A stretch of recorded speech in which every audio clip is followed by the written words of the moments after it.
নমস্কার বন্ধুরা, সুমিতার হেসেলে সবাইকে স্বাগত। তো বন্ধুরা, আজ কিন্তু আমি আবার নিয়ে চলে এসেছি আপনাদের জন্য নতুন একটি রেসিপি, মুখরোচক। তো আজ আমি করে দেখাবো আপনাদের মাছের ডিমের চাটনি। তো চলুন এই রেসিপিটি আমি কিভাবে তৈরি করি। আমি এখানে 100 গ্রাম মাছের ডিম নিয়েছি, আর নিয়েছি বড় সাইজের দুটো আমচুর কুচিয়ে নিয়েছি। বাড়িতে বানানো আমচুর আমি ব্যবহার করেছি, আপনারা চাইলে আমচুর পাউডারও দিতে পারেন। এখানে আমি ভালো করে কড়াইটা গরম করে তাতে দুটো শুকনো লঙ্কা, 1 চামচ ফোড়ন ভালো করে একটু নেড়েচেড়ে গরম করার পর আমি এখানে ব্যবহার করছি 2 চা চামচ সাদা তেল। দেখতেই পাচ্ছেন ফোড়নটা আমার প্রায় ভাজা ভাজা হয়ে এসেছে। এরপরে আমি এতে দিয়ে দিব সেদ্ধ করে রাখা মাছের ডিম। তো আমি এটা লবণ একটু হলুদ একটু দিয়ে 5 মিনিট একটু ভাপিয়ে নিয়েছিলাম। আর হ্যাঁ বন্ধুরা, মাছের ডিম সেদ্ধ হোক অথবা কাঁচা, যদি বেশি তেলে দেন তাহলে দেখতেই পাচ্ছেন কিভাবে আমার ডিমটা ফেটে ফেটে উঠছে। আমি সেই জন্যে সঙ্গে সঙ্গে ঢাকনা ব্যবহার করেছি এবং তারপরে আমি তাড়াতাড়ি করে অল্প একটু জল দিয়ে দিলাম, যাতে করে আর না চারিদিকে ছিটকে আসে। তো জলটা দিয়ে আসার পর ফুট উঠবে এবং ভালোভাবে আমি একটা ফুট লাগাবো। দেখতেই পাচ্ছেন চারিদিকে কিভাবে ফুট উঠেছে। এরপরে আমি দিয়ে দিলাম 1/2 চা চামচ হলুদের গুঁড়ো এবং দিয়ে দিব দুটো যে আমি আমচুর কুচিয়ে রেখেছিলাম ছোট ছোট করে, ওই আমচুর কাটা। তো ভালো করে আমি আবার নাড়াচাড়া দিয়ে নিব এবং বেশ খানিকক্ষণ আমি ফুটতে দিব।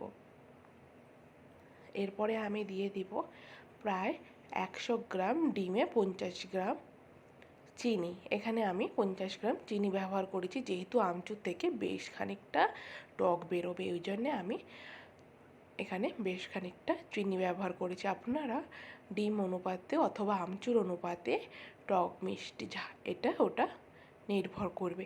তো এইভাবে আমি বেশ খানিকক্ষণ 3-4 মিনিট ফোটানবো, যতক্ষণ না আমার টকবগিয়ে ডিমটা ভালো করে ফুটছে।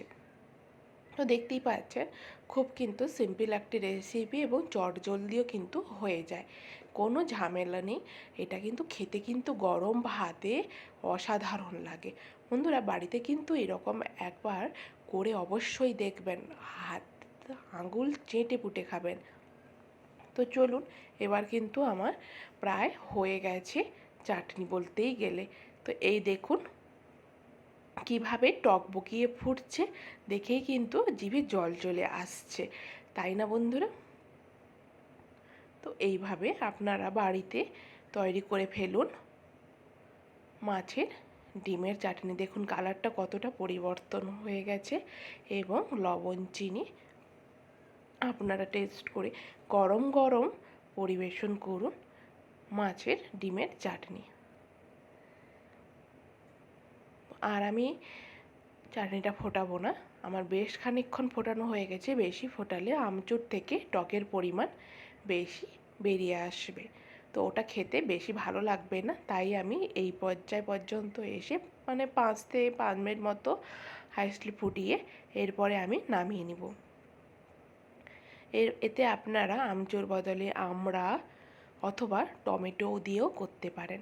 এই দেখুন গরম গরম আমি পরিবেশন করেছি মাছের ডিমের চাটনি। তো বন্ধুরা, এই রেসিপিটি আপনাদের কেমন লাগলো অবশ্যই কিন্তু আমায় কমেন্ট করতে ভুলবেন না। ধন্যবাদ বন্ধুরা।